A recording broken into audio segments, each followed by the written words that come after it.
Саламатсыздар студенттер.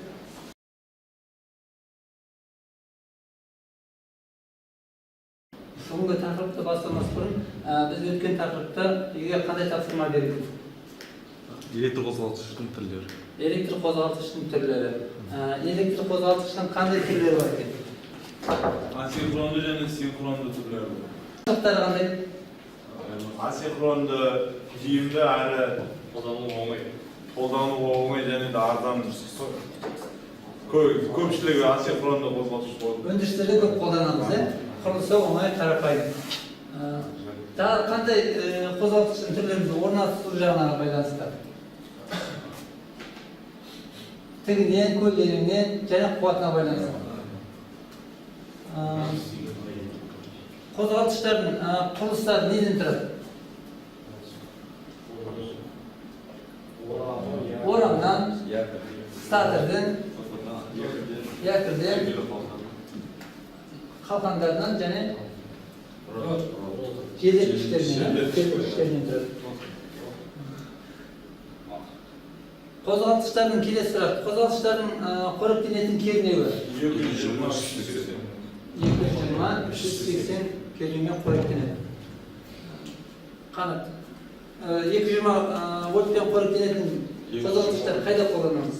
220 вольтты қозғалтқыштарды тұрмыста қолданады. Тұрмыс техникаларда. Қанша киловаттқа дейін? Олар 0,15 киловаттқа дейін. 0,15 киловаттқа дейін тұрмыс техникаларда қолданамыз. Өндірістерде қандай кернеу болады?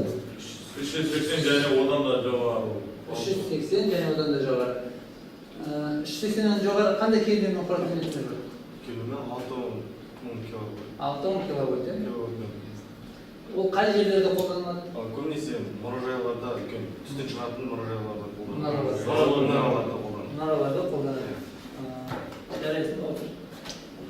Келесі, орамаларды тексеру әдістері. Өткен сабақтарда біз бірінші орамалардың тексеру әдістерін өткен болатынбыз. Қазір кедерген тексерілмес бұрын қандай құралмен тексереміз? Мегометрмен. Енді сол мегометрді қайсыңыз көрсетеді қолданып? Екеуіңіз көрсетеді.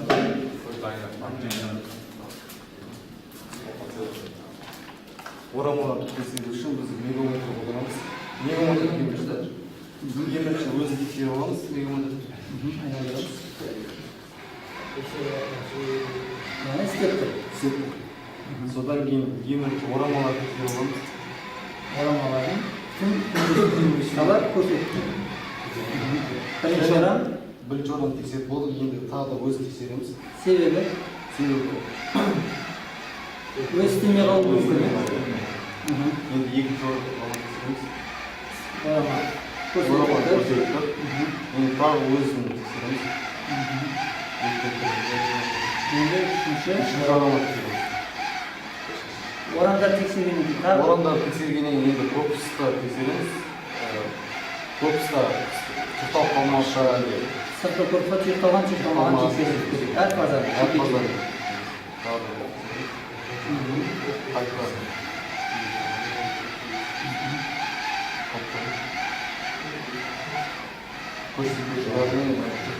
Яғни біздің қозғалтқышымыз сыртқы корпуспен тұйықталмаған.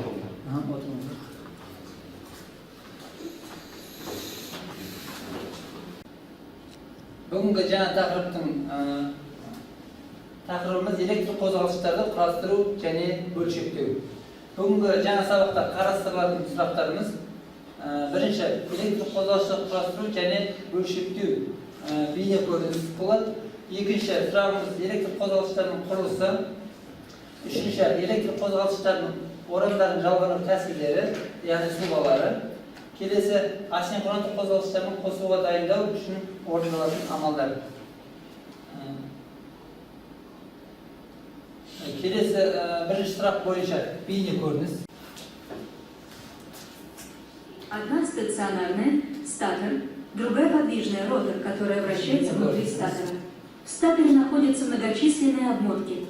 Проходящий по обмоткам электрический ток создает концентрированное магнитное поле, которое вращает ротор, в результате чего возникает механическая энергия. Вдоль оси статора сделаны бороздки, в каждую из которых вставлен моток медной проволоки. Чем более мощный двигатель, тем больше статор и тем крупнее бороздки с мотками проволоки. Первый шаг – покрыть бороздки изоляцией, что обеспечит удержание напряжения на выводах мотков проволоки.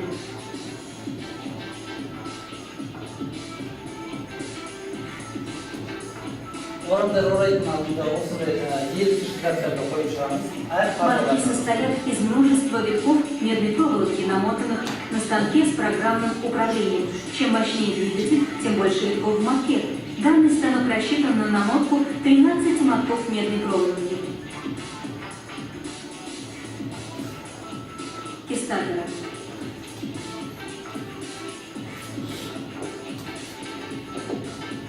Рабочие накрывают каждый моток изоляцией из стекловолокна.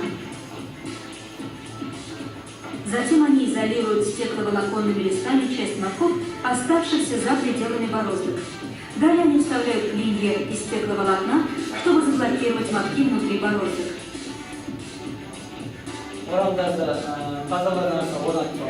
Когда все мотки вставлены и изолированы, рабочие начинают подготовку к сборке двигателя. Они надевают акриловый изоляционный рукав на оба конца каждого мотка. Каждый моток имеет два вывода. Затем они собирают эти изолированные провода, силовые кабели. Количество проводов в одном кабеле варьируется в зависимости от подсоединения к источнику энергии, когда двигатель будет установлен. Теперь с помощью химостойкого и термостойкого. Затем статор на 6 часов помещают в печь при температуре 135 градусов Цельсия. Лак затвердевает и придает жесткость моткам статора. Теперь нужно сбалансировать ротор. Если он не в порядке, двигатель будет вибрировать, что недопустимо. Ротор балансируется так же, как колеса автомобиля, только точность такой балансировки в 100 раз выше. Теперь они аккуратно вставляют ротор в статор. Необходима осторожность, чтобы не повредить статор. Ротор будет вращаться на стальных подшипниках. Подшипники нагревают, чтобы произошло их расширение, благодаря чему они легче устанавливаются. Затем их охлаждают струей холодного воздуха, чтобы они плотно сели на вал ротора. Точно такой же процесс происходит в задней стенке двигателя. Рабочие нагревают вентилятор и устанавливают его на вал ротора. Роль вентилятора состоит в том, чтобы охлаждать работающий двигатель, чтобы он не перегревался и не выходил из строя. Вентилятор закрывают защитным кожухом. Защитный кожух устанавливается также на переднюю часть двигателя.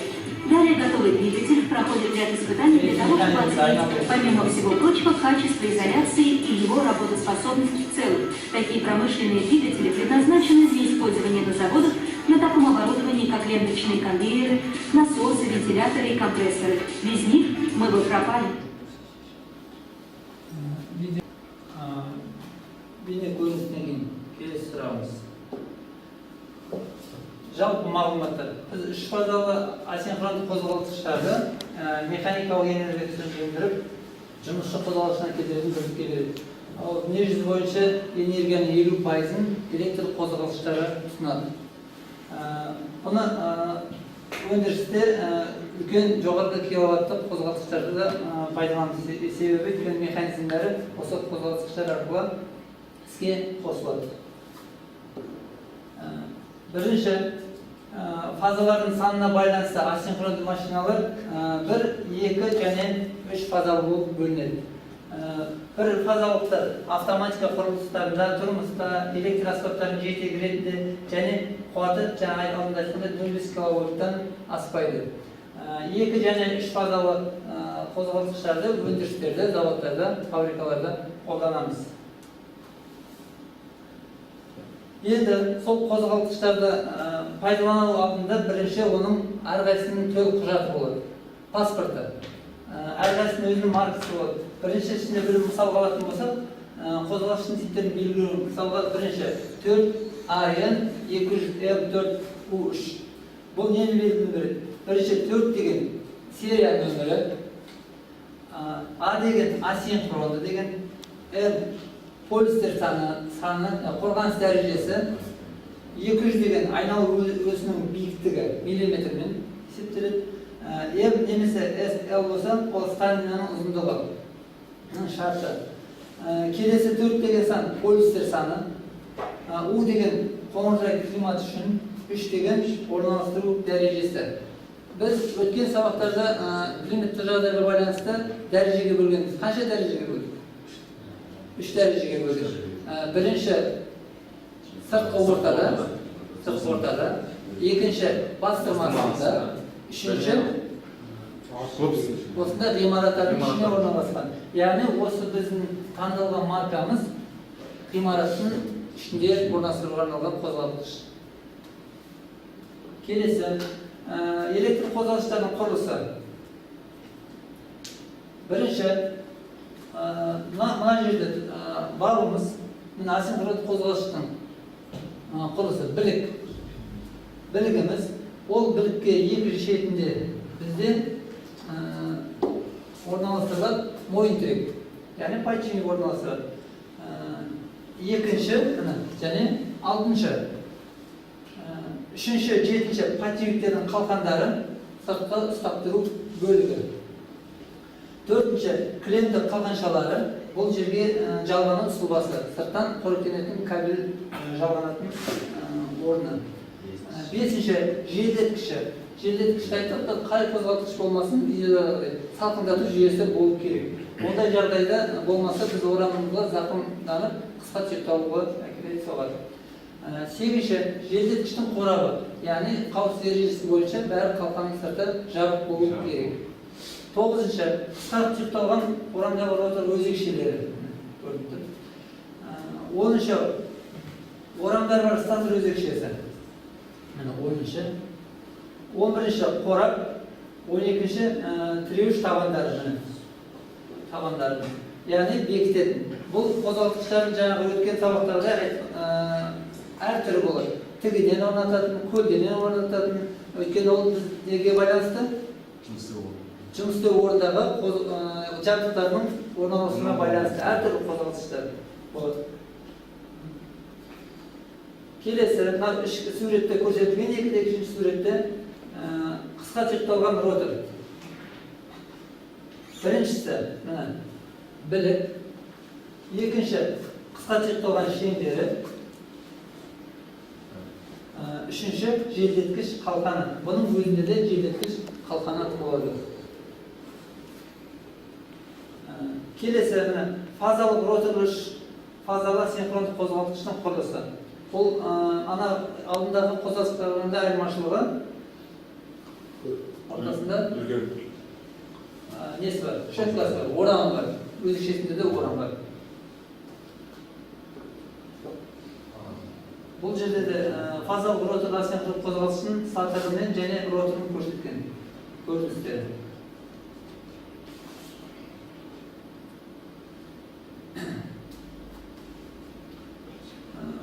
Біз енді қоршаған ортаға байланысты біз әртүрлі қозғалтқыштарды пайдаланамыз.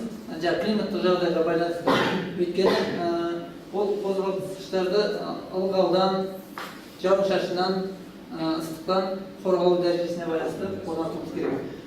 Бұл жерде 380 және 660 вольтпен жұмыс істейтін қозғалтқыштар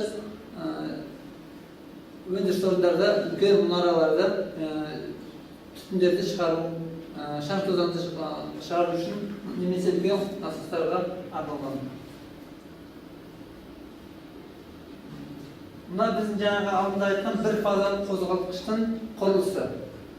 Бұл жерде сыртқы статор, ішіндегі айналатын бөлігі, роды, валымыз және оған вал подчинение арқылы сыртқы қалқанға бекітіледі. Табаны, қосымшамен желдеткіші, ол желдеткіштің қалқаны және бұның ерекшелігі бұлардың қосымша қандай құның болады? Конденсатор болады. Өйткені біз тұрмыстық үйде қолданып келеміз 220 вольт болғандықтан қосымша конденсатор қоямыз. Міне конденсатордың құрылысы орналастырылған жері көріп тұрсыздар ма? Ол әр қозғалтқыштың қуатына байланысты микроаппараттар таңдауын алынады. Мына қозғалтқыштың жаңа алдында айтқанымыздай өздерінің төл құжаты болады, заводтан шыққан. Бұл жерде қозғалтқыштың асинхрон екені тұр, және 220-380 вольтпен қоректенеді. Жалғанау сұлбасы үш бұрышты Алып келеді. және жылышта болып жалған. Бұл жерде қозғалтқыштың қимасын көрсеткен. Көріп тұрсыздар ғой. Ішкі роторы, подшипниктері, өзекшесі, жалғану қорабы және салқындату жүйесі, сыртқы қорғанның бекіту табандары. Мына жерде де көруге болады, қиманың толық нұсқасы. Мынауымыз біздің орам. Сыртқы статордың сыртқы орам. Мына арасында сынықшаларда таза дейміз. Таза, яғни сайлар. Бұл жерде видеода көргендей материалдар ішіндегі диэлектрический материалдар орнатылады. Яғни бір-біріне қысқа түсіп қалмау мақсатында. Мына жерде көріп тұрғандарыңыздай,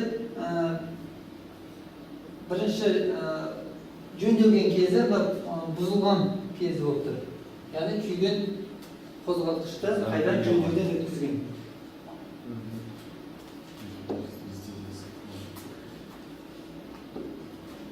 Орамдары, жаңағы диэлектрический заттардың материалдарымыз.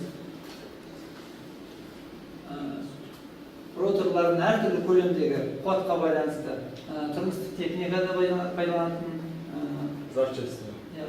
әртүрлі нұсқасы қуатына байланысты. Енді электр қозғалтқыштарының орамдардың жалғану тәсілдері. Мынау бізде жұлдызша және үшбұрышта. Мынау бізде қозғалтқыштың орамдары А, В, С үш фазанды. Бір шеті тұйықталып тұр. Ротор қысқа тұйықталып тұр. Екінші басына біз үш фазаны жалғаймыз. Үшбұрышты да көріп тұрсаңыздар, бірдің аяғы төртінші, екіншінің басына барады. В фазасының аяғы С фазасының басына барады. С фазасының аяғы А фазасының басына барады. Яғни бұл үшбұрышты жалғану болады. Келесі, бұл жаңағы қозғалтқышымызды көрсеткендей тексергенде үстіндегі көрінісі. Егер жылышша жалғаған болса, алты шыртысының үшеуін тұйықтаймыз. Үшеуіне үш фазаны орнатамыз. Егер жылышша болса, жаңағы басы аяғы. Көрініп тұр. Жалғану жері. Қорапшасы.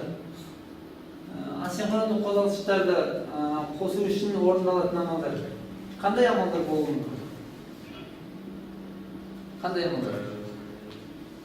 Қозғалтқыш тексеру. Оны жай күйін тексереміз, бақылау жасаймыз, оны уақытылы тексеріп тұру, апаттық жағдай болмас үшін, сосын жоспарлы тексеру, сосын жоспардан тысқа кезде тексеретініз. Бір апат болған жағдайларды қысқа тұйықталу немесе дұрыс механизм жұмыс істемей қалған кездегі. Электр қозғалтқыштарға техникалық қызмет көрсету. Олардың техникалық қызмет көрсету үшін жүргізілетін келесі жұмыстар орындалу қажет. Машинаны арнайы тоқтауды талап ететін қосымша механизмдер, ақауларды дер кезінде анықтап отыру қажет. Олардың щеткаларын ауыстыру, пайдалану ережесіне және дайындаушы зауыттың нұсқалмасына байланысты тексерулер жүргізу қажет. Қозғалтқыштарды бөлшектеу кезінде қысқа тұйықталғандары көріп тұрсыздар ғой. Осы сыртқы қақпағын ашқаннан кейін ішіндегі мойын тіректі, ротор шығарып мойын тірегін ағытуымыз керек. Ол мойын тіректі ағыту барысында біз құрал саймандар. Қандай құрал саймандар?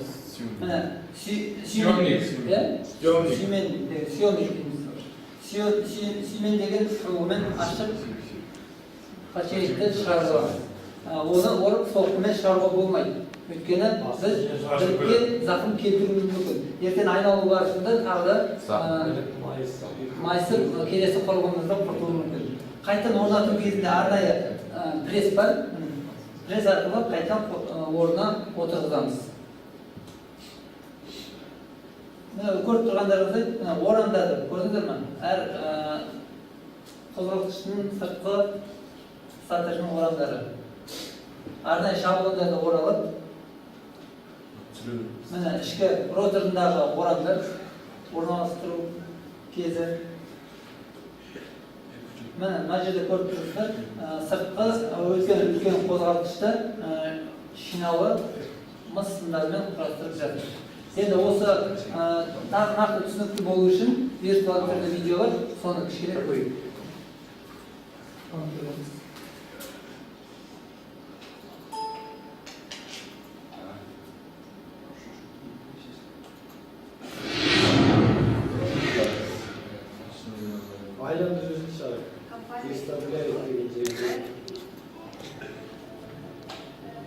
Магнитопровод статора служит для замыкания электромагнитного поля, благодаря которому вращается ротор электродвигателя. Магнитопровод состоит из шестованных пластин электротехнической стали. Шестованный магнитопровод соединяется при помощи скоб либо сварок из запрессованной пластины. Перед вами изоляционный материал, который называется служит для определения образа от магнитопровода.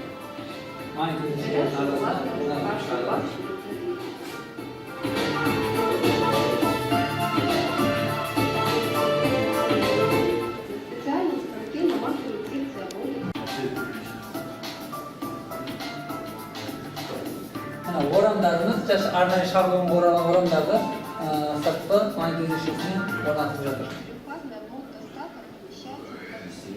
Она состоит из ряда катушек, соединенных между собой. Каждая катушка сделана из нескольких изолированных между собой и отстенок пара. Лобовые части электродвигателя скрепляют бандажной лентой. Концы обмоток вводятся в коробку выводов и собирается схема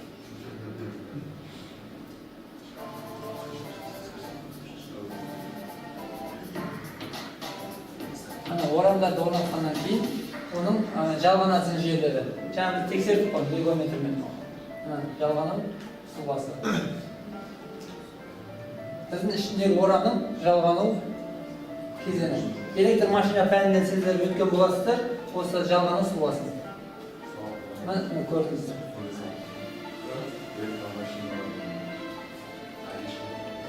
Электр машина сабақтарынан өттіңдер.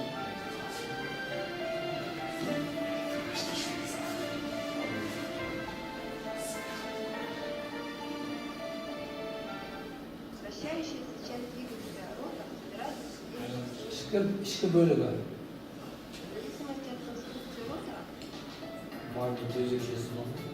Ішкі айналасы бөлігі подшипниктің сыртқы қалқаны сверху прикручивается арнайы бекіткіш бұрандалармен бекітіліп, заключение на вал двигателя ставится причем привязанный к двигателю, прикручивается воздуха, прикручивается защита.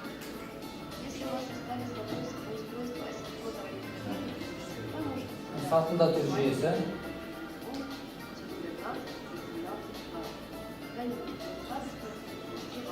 және қорғаныс қалқаны. Бекіту кезеңі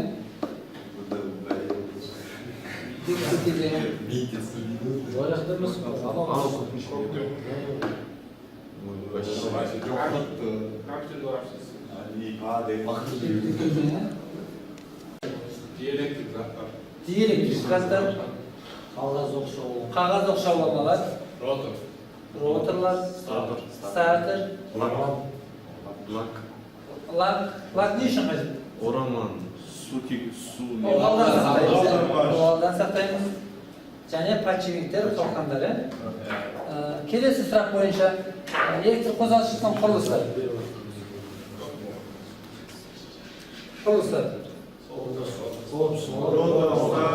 Ротор, статор, орамалар, ішкі өзекше валдар және табандары. орнату аяғы. Орамалардың жалғану тәсілдері. Қандай тәсілдері бар? Жұлдызша және үшбұрышты. Қозғалтқыштарды іске қосу кезіндегі іс-шаралар. Қандай іс-шаралар? Бірінші, ең бастысы Қауіпсіздік ережесін сақтаймыз. Одан кейінгі орамалардың бүтіндігін Орамалардың бүтіндігін тексереміз. Тексеру құралдарын өзін тексереміз. Талапқа сай ма, сай емес пе?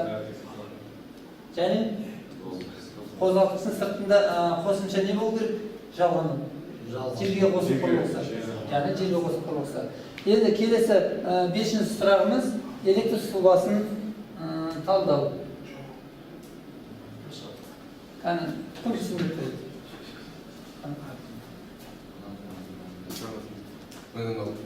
Тоқ көзі, Бірінші тоқ көзі, автоматтар, сақтандырғыш, өшіру батырмасы, қосу батырмасы, магнит іске қосқыш, жылу релесі, электр қозғалтқыш.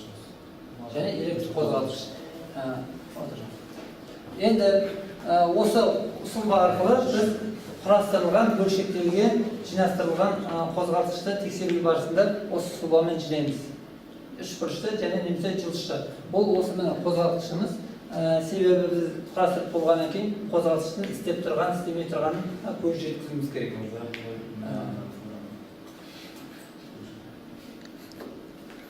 Бүгінгі тақырып бойынша үйге тапсырма. Электр қондырғыны пайдалану және жөндеу оқу құралы 288 бет. Бүгінгі тақырып бойынша сұрақтарыңыз бар ма? Түсінікті ма?